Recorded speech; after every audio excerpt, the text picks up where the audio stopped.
Bila Yesu afengalizawa.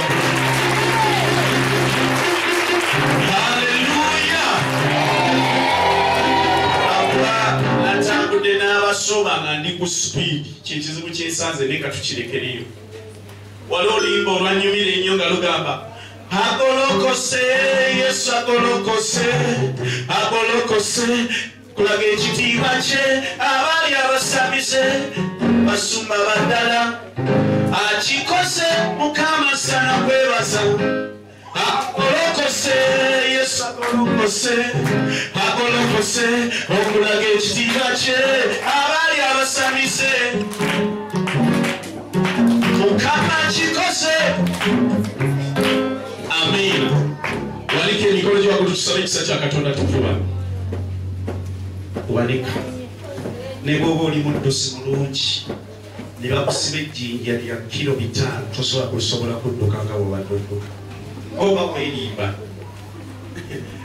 Ne bw'oli kulula ne bw'oliweka ku mugongo era odduka Katonda mu linnya erya Yesu. Mugambe nti Mukama ng'agenda ova mu kifo kino omwoyo leka ngoberere.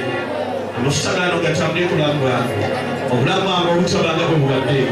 Ayi Katonda wange buli kikoligo kyonna ekikadde n'ekipya tekikyali bulamu bwange. Kati neetwalidde Yesu ng'omulokozi wange. Webale Yesu olw'ekitiibwa kyo n'obuyinza bwo kubanga bulabise ku bulamu bwange. Okuva n'olwaliro n'atambulanga mu nsi eno nga nzikiziddwa omwoyo omutukuvu. Ne bwe naagendanga wali omwoyo wanaabeeranga wendi anaagayiriranga obulamu bwange anaafugiranga mu bulamu bwange ogamba ayi Katonda omulungi zikiriza olwaleero yegwe Katonda eyaliwo yegwe Yakuwa yegwe Masiya yegwe Yehova zikiriza olwaleero nti ndi muwanguzi n'okukkirawo mu linnya erya Yesu. Amen. Ekisa kya Mukama Yesu Kristo n'okussa ekimwa ky'omutukuvu bibenga naffe ffenna n'eri abooluganda bonna emegitaggwaawo. Amen.